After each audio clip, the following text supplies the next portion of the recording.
여러분의 가정에 기도가 회복되길 바라면서 은혜가 죄보다 크기 때문에 라는 제목으로 은혜를 나눕니다. 오늘은 16장 전체를 다루는데 남유다 아하스에 대한 이야기입니다.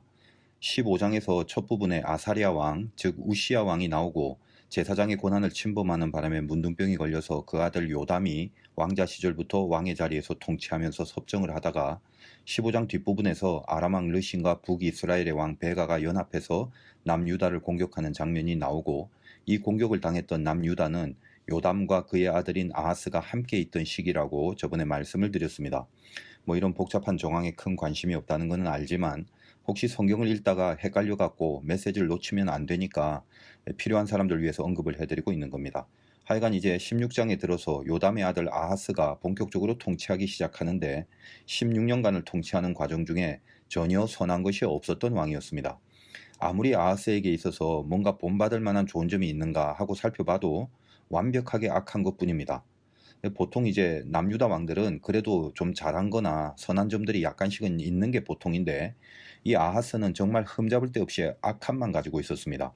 근데 문제는 이렇게 악한 내용들을 왜 이렇게 길게 16장 한 장에 전부 다 다루고 있는가? 그냥 무지하게 악해서 할 말이 없었노라. 그렇게 한 줄 쓰고 넘어가면 되는데 성경은 16장 전체를 할애해서 악한 아하스에 대한 내용을 다루고 있다는 겁니다. 우리가 이제 지금껏 살펴본 것 같이 15장에 북이스라엘 왕들을 하나하나 다루면서 15장 한 장으로 여러 번 설교를 했지 않았습니까? 그런데 16장은 이제 달랑 한 사람 이야기라서 오늘 한 번으로 16장 설교가 끝나는 겁니다.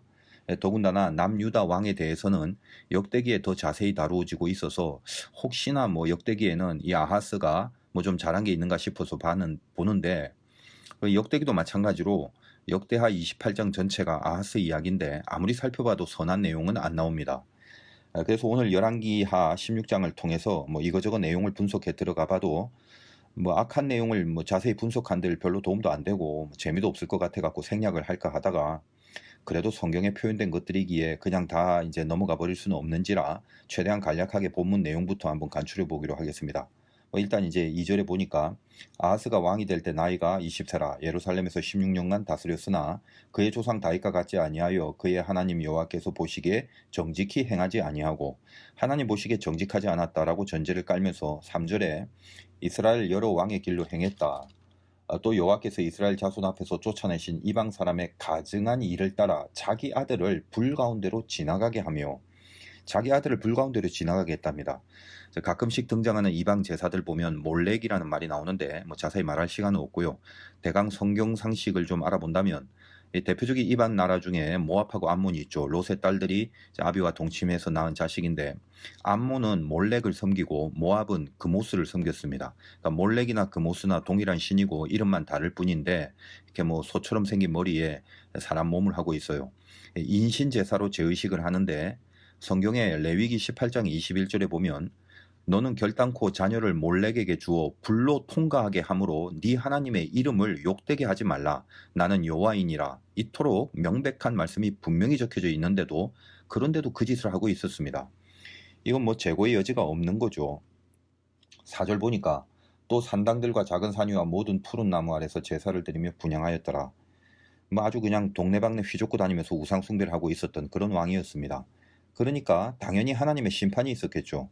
여러 번 다루어 본 것처럼 북이스라엘의 베가와 아람의 르신이 반아수르 정책을 피면서 협조하지 않은 이 남유다를 먼저 공격하게 됩니다. 그런데 능히 이기지 못했다라고 그렇게 표현되어 있습니다.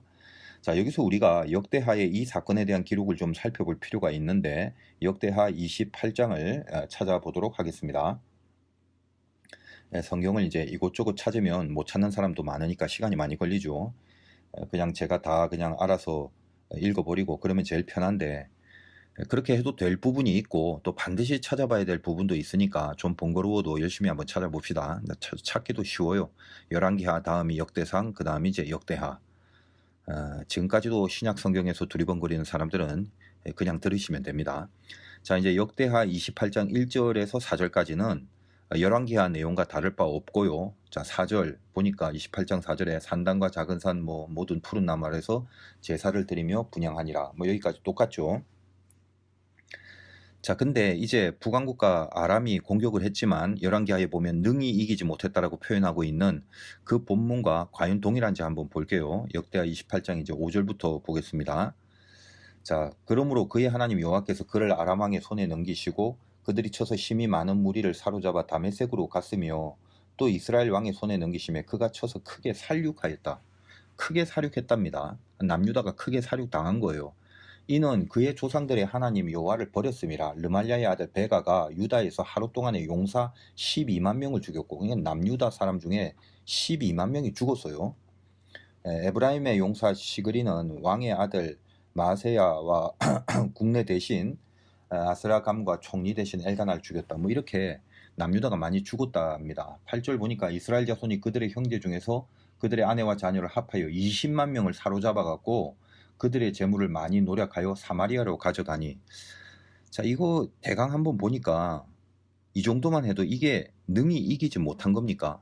액면으로 보니까 남유다 완전히 망한 것 같은데 오늘 본문 11기 하에는 이거를 왜 능히 이기지 못했다라고 하는 건가? 이제 거기에 깊은 메시지가 있게 됩니다. 현실적인 이유는 역대하 28장 9절에 보니까 그 이하 사건이 좀 긴데요. 시간 관계상 다 읽지 않겠습니다. 역대하 28장 9절 이하 사건을 요약해드리면, 자, 이제 사마리아로 이렇게 포로들을 잡아오는 그런 모습을 보고요. 오데시라는 선지자가 나옵니다. 그 오데시 이런 말을 하죠. 야, 북이스라엘아, 니들 수도 사마리아로 지금 포로들을 데리고 오는데 하나님이 남유다가 범죄해갖고 잠시 너희를 좀 사용한 것뿐인데 니들은 뭐 그렇게 크게 뭐 잘한 게 뭐 있냐? 니들도 잘못한 거 없지 않냐? 그러니까 너희들도 혼나기 전에 얼른 이렇게 포로들 풀어주라. 그렇게 합니다. 그래서 그 말을 듣고 포로들을 다시 돌려보내는 사건이 있습니다. 자, 그러나 그렇다고 해서 마치 남유다가 북왕국과 아람과의 싸움에서 뭐 승리한 것 같이 뭐 그런 표현으로 능히 그들이 남유다를 이기지 못하더라라는 식의 표현은 뭔가 현실감에서 많이 좀 차이가 나 있는 거 아니겠습니까? 그러니까 이제 여기에는 영적인 의미가 부여되어 있다는 건데, 자, 한마디로 말하면 북왕국과 아람이 아무리 세력이 크고 군사력이 막강하다 할지라도 그런 물리적인 힘으로만 남유다를 이길 수 없는 그 뭔가가 남유다에는 있다는 걸 말하고 싶은 거죠. 우리가 이제 그 점을 살펴보기 전에 열왕기하로 이제 다시 돌아가 봅시다. 조금만 더 봅시다. 아하스가 잘못한 거 그 뭐 재미는 없지만 아직 무지하게 많아요. 자, 열왕기 하에서 이제 이 공격이 끝난 후에 7절을 읽어보니까, 아하스가 아수르 왕 디글랏 빌레셀에게 사자를 보내 이르되 나는 왕의 신복이요 왕의 아들이라. 이제 아람 왕과 이스라엘 왕이 나를 친히 청하건대 올라와 그 손에서 나를 구원하소서 하고, 드디어 이제 아수르의 디글랏 빌레셀에게 아하스가 도움을 청합니다. 그러니까 그냥 가만히 있으면 적정 수준에서 하나님이 다 선지자 통해서 포로들 다 풀려서 뭐 돌려보내 주실 것이고 뭐 그런 식으로 정리가 될 수 있었을 텐데, 이 공격 이후에 아수르 왕에게 도움을 구하면서요, 아하스가 또 엄청난 뇌물을 씁니다. 8절 보니까 아하스가 여호와의 성전과 왕궁 곳간에 있는 은금을 내어다가 아수르 왕에게 예물로 보냈더니, 왕궁의 은금은 이해가 된다 쳐도 성전의 은금도 빼갖고 내어다가 바칩니다. 당시 아수르는 안 그래도 세력이 커지고 있는 추세입니다. 그래서 가만히 내버려둬도 지들이 알아서 아람도 치고 그럴 예정이었거든요. 그게 당시 국제 정세인데 이게 돈까지 갖다 바치니까 아수르 입장에서는 완전히 또랑치고 가지잡기식이죠. 자, 9절 읽겠습니다. 아수르 왕이 그 청을 듣고 곧 올라와서 다메섹을 쳐서 점령하여, 다메섹은 아람의 수도입니다. 그 백성을 사로잡아 기르로 옮기고 또 르신을 죽였더라. 여기서 아람 왕 르신이 죽게 됩니다. 자, 뭐 이런 그 아하스의 이야기를 끝까지 다 해야 하나 뭐 그런 마음이 드는데, 이후의 사건은 뭐 길지만 대강 이제 이런 이야기들입니다. 10절부터 뭐 16절까지의 내용이, 이제 아하스가 디글랏 빌레셀에게 아람 왕 르신을 죽이고 이제 아람의 수도 다메섹까지 와서 이제 가수르 왕이 폼 잡고 있었겠죠. 그래서 이제 인사드리려고 아하스가 다메섹으로 갔는데 거기서 디글랏 빌레셀이 섬기는 제단을 보게 됩니다. 이 당시 아수르 왕들은 자기가 섬기는 제단을 따로 가지고 다니면서 군대의 진영에 그 제단을 놓아두었습니다. 어쨌든 아하스가 그걸 보고 뭐 어디에 꽂혔는지 그 제단의 모양을 똑같이 그려갖고 제사장 우리아에게, 야, 내가 돌아갈 때까지 아수르 제단과 똑같이 우리 하나님 성전의 제단을 그거하고 똑같이 만들어 놓으라고 그렇게 말합니다. 제사장 우리아도 그 말에 거역을 안 해요. 그대로 실행을 합니다. 가만히 보니까 이게 왕이나 제사장이나 하나님에 대해서는 아예 생각을 안 하고 사는 것 같습니다. 제가 이제 이 사건을 두고 아니 도대체 그래도 하나님 백성인데 도대체 이럴 수가 있는가 싶다가요, 이런 게 그때만 있는 게 전혀 아니라는 것을 금방 느끼게 됐습니다. 하여간 자 그러니까 새롭게 만든 제단을 세팅하려고 하니 원래 있던 하나님의 제단을 바꿔서 치울 걸 치우는 뭐 그런 작업을 해야 되겠죠. 원래 만들어진 하나님의 제단에 그 놋제단이 있었는데 이거 굉장히 중요한 겁니다. 근데 이 놋제단을 어디 뭐 구탱이에 처박아 두고 15절 끝부분에 보니까 놋제단은 내가 주께 여쭐 일에만 쓰게 하라 하매, 그러니까 어디 처박아 놨다가 뭐 필요할 때 빼내겠다는 거죠. 그러니까 그게 주께 여쭐 일에만 쓴다. 무슨 말이죠? 주께 여쭐 일이 별로 없다는 말이라고 볼 수도 있지 않겠습니까? 그리고 그 이방의 제단을 세팅해 놓고 온갖 제사를 거기서 다 지냅니다. 근데 그 제사가 아무리 화려하고 수없이 지내도요, 그게 하나님 앞에 드려지는 온전한 제사겠습니까? 하나님이 받으시는 제사가 아니겠죠. 자, 그리고 이제 17절 이하 오늘 본문 끝까지는 이제 역시 구조들 바꾸고 뭐 들어가는 문의 위치도 바꾸고 등등 별짓을 다 하는데 그 이유가 아수르 왕을 두려워해서 그렇게 했답니다. 뭐 이 부분에 대해서 자, 왜 아하스가 하나님의 제단의 모습을 바꾸고 또 이방의 제단을 세팅을 했을까? 뭐 그런 점에 대해서는 아수르 왕에게 뭐 잘 보이려고 했다는 둥 이런저런 이유들을 많이 말하고 있지만 뭐 그 이유가 무엇이든지 간에 아하스는 지금 명백하고 심각한 죄를 마음껏 자행하고 있다라는 그 말입니다. 자, 이토록 흠잡을 데 없는 죄성과 성전의 제단을 이방의 것으로 치장하고 있는 그 엄청난 범죄 앞에서 뭐 하려고 하나님이 선지자 오댓을 세워갖고요, 막 긍휼도 베풀고 포로들 돌려보내게 해줬는지 그런 생각이 듭니다. 그런다고 정신 차릴 것도 아닌데 저렇게 살면서도요, 뭐 안 좋은 일 생기면 하나님 너무하십니다. 아마 그럴 게 분명합니다. 누가 너무한 건가요? 하나님이 너무합니까? 인간이 너무합니까? 하나님은 남유다를 통해서 다윗에게 약속하신 구원의 계획을 이루시려고 무던히도 애를 쓰시고 있습니다. 볼 거 안 볼 거 다 보면서도 그냥 꾹 참으시고 그 약속을 참 애절하게 지켜나가십니다.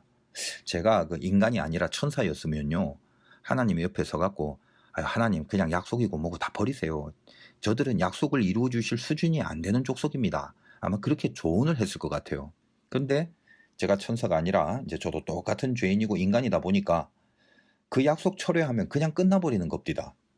그거 하나에 매달려야만 간신히 살아내는 그것이 인간이라는 겁니다. 그래서 인간의 자격으로 제가 하나님 옆에 서 있으면 하나님 제발 약속 좀 거두지 말아주세요. 죽을 죄를 졌습니다. 그것밖에는 살 수 있는 방법이 하나도 없을 것 같더라고요. 왜 아하스의 이야기를 선한 거 하나 없는데도 16장 전체에 구구절절 기록을 했을까요? 한마디로 구제불능임을 여실하게 느끼게 하려는 그 의도입니다. 16장 전체 메시지는 그거예요. 인간은 구제불능이다. 자, 그러면 어떻게 하라고요? 구제불능이란 말은 어떻게 할 수 있는 게 하나도 없다는 건데 뭘 어떻게 해요? 그냥 죽는 일만 남은 거죠. 바로 여기에 드디어 오늘의 깊고 진한 하나님의 메시지가 선포됩니다.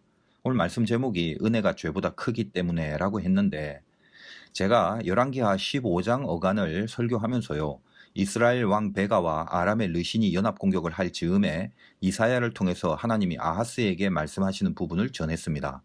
기억나십니까? 숱하게 드린 말씀인지라 전혀 기억이 안 나지는 않을 겁니다. 이사야 7장 14절에 그 유명한 임마누엘의 징조, 처녀가 잉태하여 아들을 낳는다는 그 메시지가 선포되는 배경이죠. 구약 성경 이사야 7장 10절부터 봅니다. 요 부분도 찾으시기를 바랍니다. 976페이지쯤에 있습니다. 자, 이제 베가와 르신이 공격할 때 두려워 떨고 있는 아하스에게 와서 걱정 마라, 하나님이 도우신다, 그렇게 얘기를 하죠.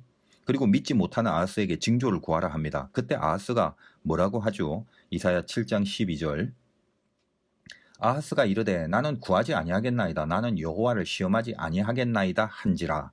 나는 구하지 아니하겠다, 나는 여호와를 시험하지 아니하겠다, 그럽니다. 마치 믿음이 출중한 것처럼 보이지만 이거 전혀 믿음이 없는 거죠. 아하스는 이때 꿍꿍이가 있었죠. 얼른 가서 아수르 왕에게 도와달라고 해야지, 오로지 그 생각뿐이었음을 이제는 알 수가 있는 거죠. 그래서 이사야가 그 속을 다 알고 있기 때문에 7장 13절에 보니까 이사야가 이르되 다윗의 집이여 원하건대 들을지어다, 너희가 사람을 괴롭히고서 그것을 작은 일로 여겨 또 나의 하나님을 괴롭히려 하느냐? 네가 나를 괴롭게 하고 또 하나님도 괴롭게 하느냐? 이토록 큰 은혜를 베풀라고 하시는데 근데 씨알이 먹히질 않는 거죠. 그게 선지자의 괴로움이거든요. 제가 목회를 하면서 그리고 설교하면서 늘 좀 불만과 괴로움이 있었습니다. 뭐 지금은 이제 다 해석이 되고 이해가 돼서 괜찮습니다만 하여간 예전에는 가끔 그 무당들이 좀 부러웠어요. 왜요? 무당은요, 다수를 놓고 설교하지 않죠. 개인에게 말합니다. 그리고 구체적이죠. 그 사람 개인에게 해당하는 말만 합니다. 그래서 용한 무당을 쪽집게라고 하는 거예요. 나를 꼭 집어서 다루거든요.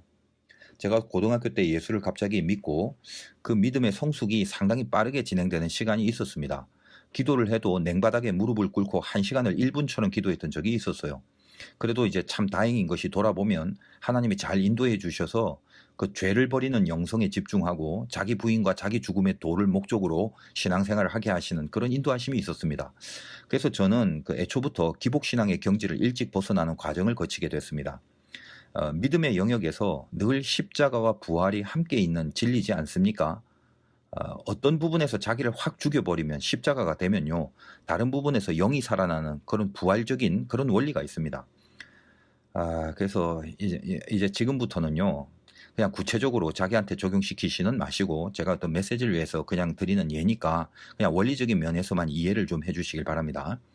당시에는 제가 어리지만 기도를 많이 하다 보니까 이렇게 스치는 생각이나 찰나의 마음마저도 하나님 앞에 죄가 되지 않으려고 참 애절한 그런 싸움들을 많이 하고 살았습니다.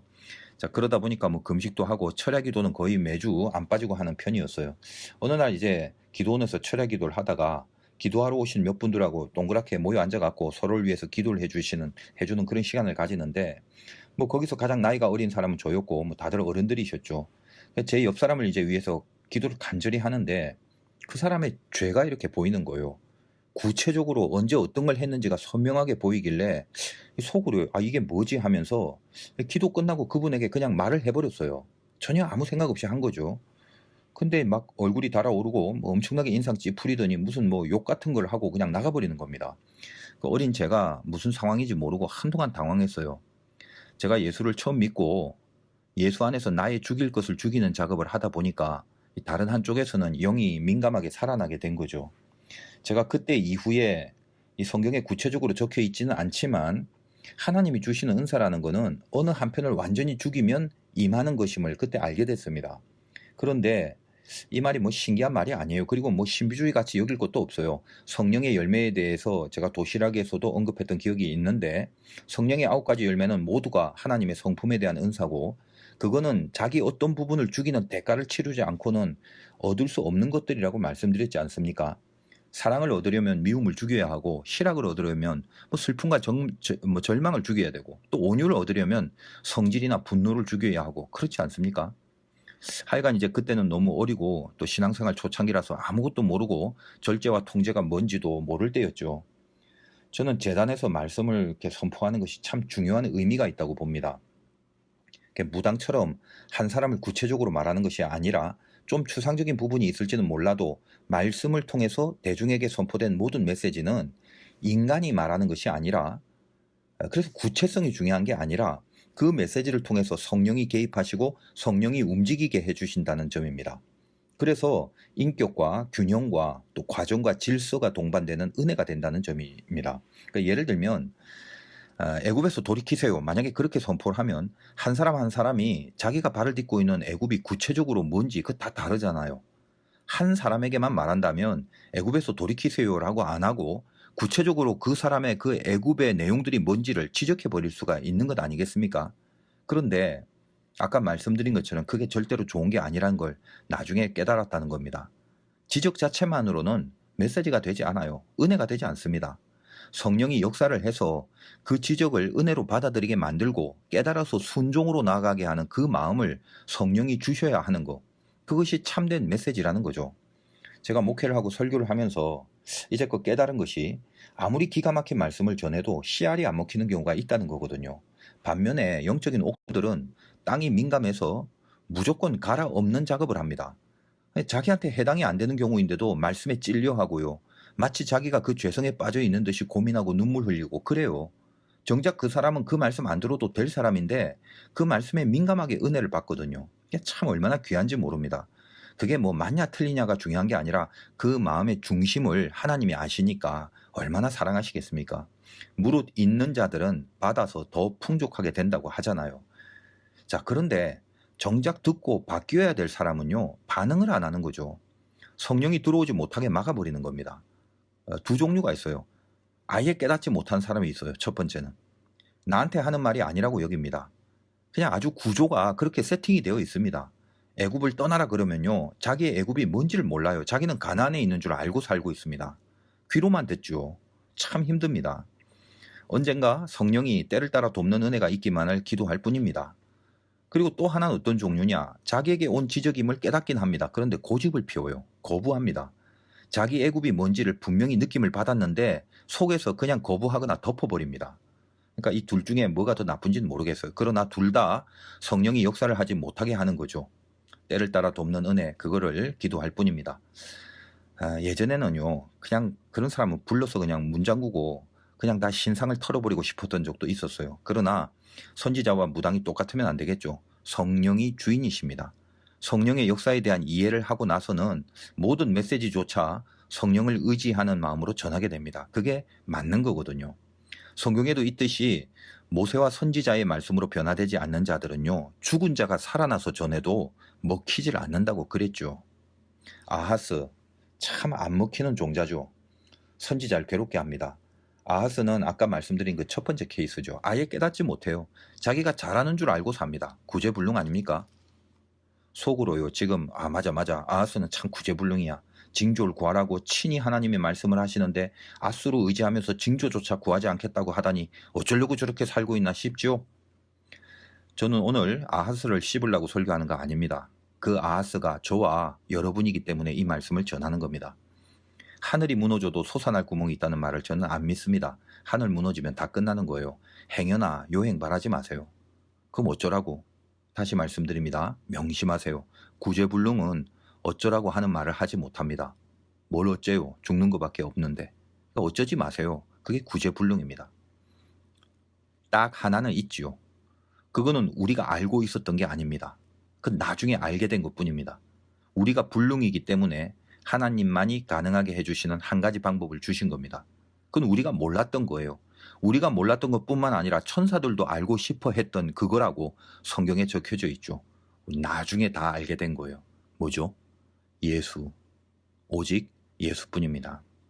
구제불능인 흠잡을 데 없는 죄인 아하스에게 친히 하나님이 징조를 주신 것이 왜 처녀가 잉태하여 아들을 낳을 것이니 그 이름을 임마누엘이라 하리라 라고 선포하신 줄을 이제 이해가 되셔야 합니다. 하나님이 남유다의 군사력을 증강시켜 줬으면 아하스가 변화되고 의인이 됐을까요? 하나님이 천둥과 번개를 동반해서 북왕국의 공격을 막아줬다면 아하스가 의로워졌을까요? 하나님이 아수르를 들어서 남유다를 도와주셨다면 아하스가 의인이 됐을까요? 했잖아요, 이렇게.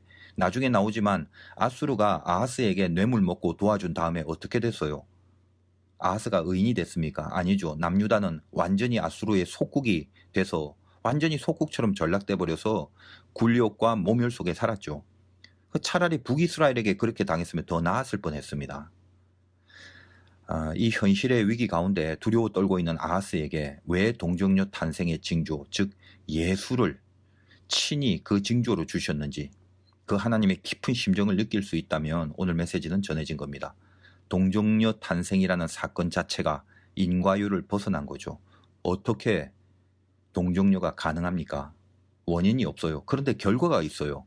원인은 없는데 결과가 있다는 거, 이거는 세상에는 없는 사건이란 말입니다. 하나님의 개인만이 이루어낼 수 있는 사건이죠. 구제불능은 우리가 가지고 있는 어떤 원인으로도 해결할 수 없는 겁니다. 원인이 없어도 결과가 나올 수 있는 그 무엇이어야만 구제불능에서 구원 가능이 되는 거죠. 살다 보면, 그리고 또 더 살아가시다 보면 여러분의 인생에 덩그러니 남는 것은 오직 예수뿐이게 될 겁니다. 어떤 모양의 인생이셨던지 그 결론이 예수라면 잘 오신 겁니다. 어렵죠. 요즘 들어 특히 더 힘들죠. 또 두렵죠. 아수르 찾고 싶죠. 아수르만 있으면 된다고 은근히 기대하시죠. 그러다 계속 망하지 마시길 바랍니다. 여러분이 무슨 이유로 힘들어 하시던 간에 예수를 더 강하게 믿으세요. 그냥 예수만 더 깊이 믿으세요. 임마누엘, 하나님이 우리와 함께 하십니다. 그러면 됩니다. 그거 말고 다른 거 하려고 하니까 죽도 밥도 안 되는 겁니다. 어떡하지 하지 말고요. 예수를 진짜로 믿어야지. 예수가 내 안에서 안 떠나게 해야지. 그것만 하세요. 아이, 목사님, 지금 나의 이 현실의 문제하고 예수 믿는 게 뭔 상관이 있나요? 그러시는 분 계시죠? 맞아요.